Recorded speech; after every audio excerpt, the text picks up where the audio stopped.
Hi to everyone.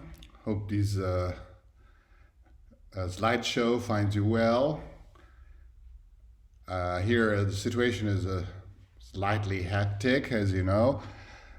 Florence is kind of a desert right now, but from the authorities, seems that the situation is quite under control here in Florence compared to the northern Italy. Anyhow, I'm fine, and I'm just wishing you all the best, and I'm trying to continue live and our course online. This is the first part of the Asian slideshow. I divided in two parts. The first part is actually dealing with my first trips, still working with analog equipment.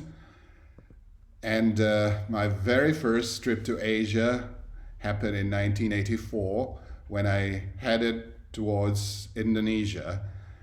And I've been crossing Sumatra first, then I went to Java, and afterwards to Bali. It was a quite intense trip.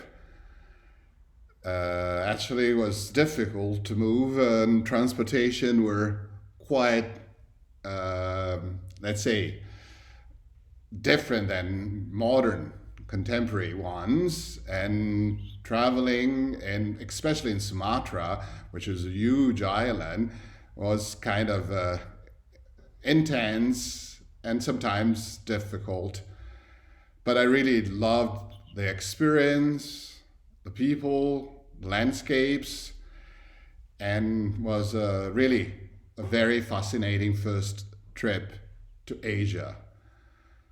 After that, on the same year, I went to Thailand and also to a few places in India like Agra, Delhi, and some places in the northern India.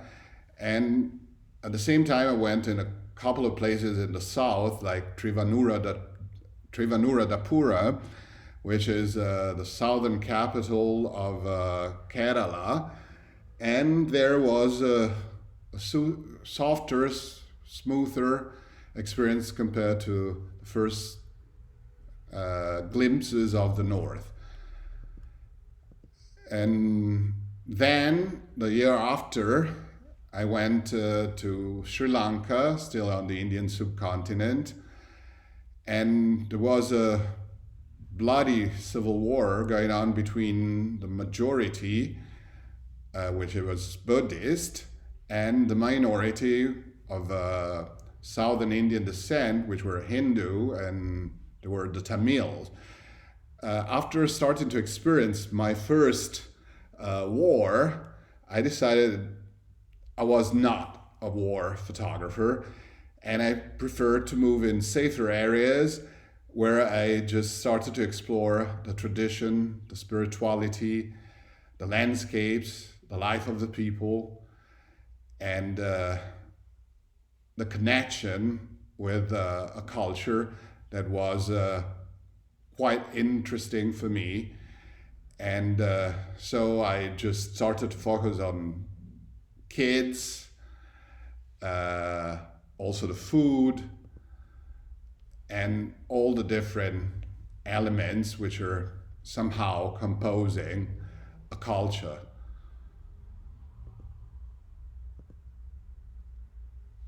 Actually, I have to say that my first war experience was something really hard, and my sensitivity was not really adapting to that kind of world. A few years after, 1984, I headed for Nepal because I was on assignment for producing pictures for a book on the Kathmandu Valley temples. And that was a really interesting assignment. Nepal is somehow similar to India, but different. There's this blend of Hindu traditions as well as Buddhist tradition. and the landscapes are sometimes majestic with the Himalayan mountains, which are really impressive. And there I really experienced a fantastic trip.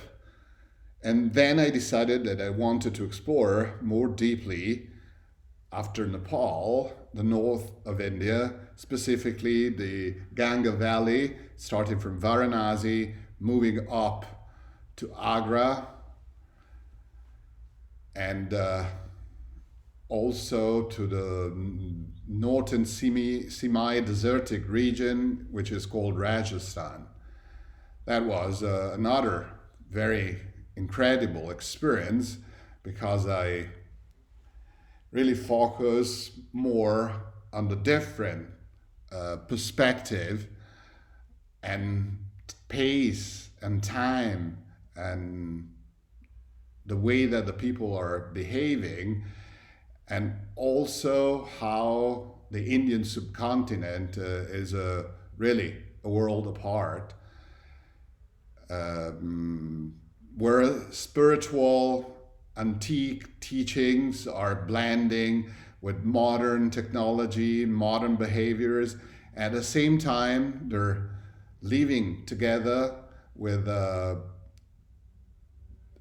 things which are still bringing you back of 2,000 years sometimes. And these kind of contrasts, smells, colors, the dust, the difficulty of traveling on this incredible Indian train network was really a changing experience in my life as a human being as well as a photographer. I have to say that was a strong experience, not always easy, but for sure, when I came back to Italy, I was different. And I started also to study some of the philosophies that originated from India. Let's say from meditation, from Buddhism, Hinduism, all these traditions, because I wanted to understand more how these teachings sometimes are still actual in the contemporary world, and how life and death are always present at the same time in this powerful culture. Actually, I have to say that it's not an easy trip. So for you, one day I think you have to visit India and the Indian subcontinent. But as a tip, I will prefer as a first experience to start from the south and eventually afterwards Nepal, and just on the second trip head for the northern Indian experience.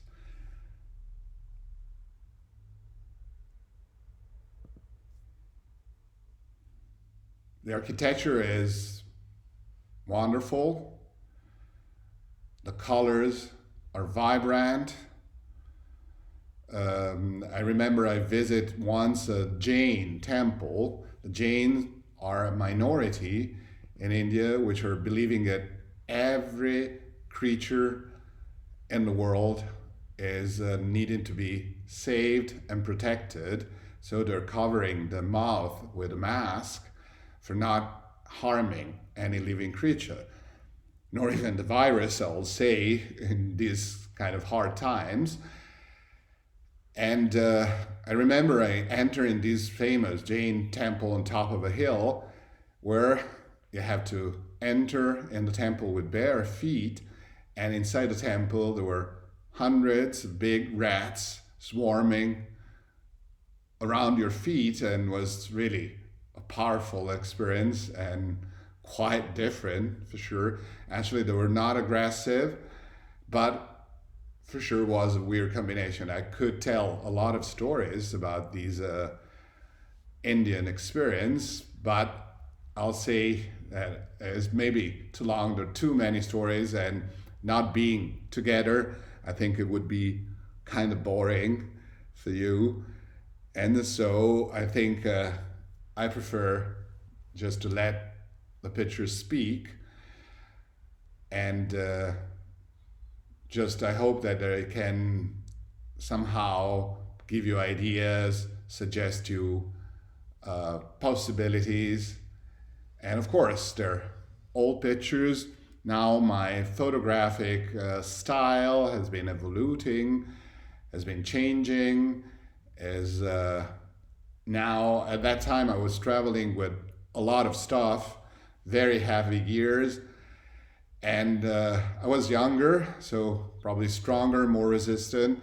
Now I'm getting older, and I prefer to travel light, with a light tripod with me, two prime lenses which are very bright and fast, a zoom lens, couple of camera bodies, light camera bodies, not big, heavy, not the one that I'm using in the studio and for professional work at home. So I'm using mirrorless cameras, two mirrorless camera with interchangeable lenses, which are guaranteeing a good degree of quality and at the same time a good lightness.